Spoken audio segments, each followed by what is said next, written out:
Did I ever tell you the story of Vince and Trump and the plane? No, I don't think so.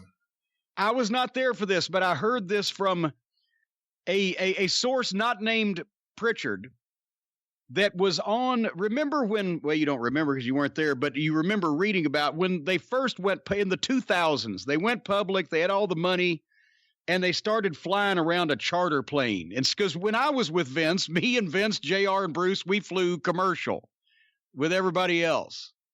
Vince was in first class and I was in coach, but nevertheless, we were still on the same plane and it was commercial. But then they got their own plane. You remember this time period? Yeah. So a person who was on the plane told me this story. And as I said, since they were not named Bruce, I feel it's a valid story. When you fly a private plane, even like the little ones that the little one that Crockett had was a Gulfstream, a converted, commuter jet, prop jet, and it was customized inside and everything, and he got it to fly the wrestlers around. But even if you have a big corporate jet or a Learjet or whatever, you fly into a specific part of the airport. It's not just – that's why when you go to see your Aunt Lola off at the airport, you don't have a little private jet next to the fucking Delta plane. The commercial travel gets their gates and their terminals, and the big airports, they have different facilities for private planes, whether they're the little ones or even the big corporate jets. So Vince's jet is sitting there, and they're delayed for some reason. And the person that told me stories on the plane, there's some other people on the plane, but there's a bunch of people standing off the plane. Also, they don't get the jetways. They have to go up the steps. Depending how big your fucking plane is how big the steps are. That's where you see Trump walking up those big steps to Air Force One with toilet paper on his fucking shoe. He doesn't get a jetway because it's not Delta. So there's a bunch of people standing around Vince's big WWE plane, and they're waiting to get on, and they're fucking dicking around.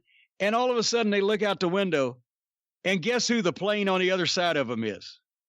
Donald Trump with a bigger fucking plane, right? And Trump, this was before he was president, obviously. Trump pulls up in a bigger fucking plane, and Vince looks over and sees him, and they actually see Trump looking out the window waving, right?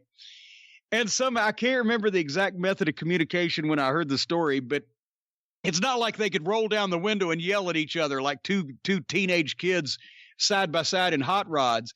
But obviously they know each other, so Trump either called Vince or sent a fucking pilot with a message or whatever the fuck. But it was like, hey, Vince, if you don't have enough room for all those people on your plane, we got plenty of room over here. And he said fucking Vince got hot. His plane was bigger than Vince's plane. This is how both of them, I've said this a million times, Vince and Trump are so much alike. If Donald Trump was articulate and could be charming in any situation and was halfway intelligent, he'd be Vince. Because they think the same way. It's just that Trump is a complete unsavory piece of pig shit in every way, whereas Vince you can like and have a good time with, but still secretly down deep he's a businessman and he'll cut your fucking heart out. But at least Vince is, smoother about it. But they both think the same way. Not putting illnesses over, not putting a pandemic over, because it would be bad for business, or in Trump's case, it'd be bad for my votes. But they're very similar.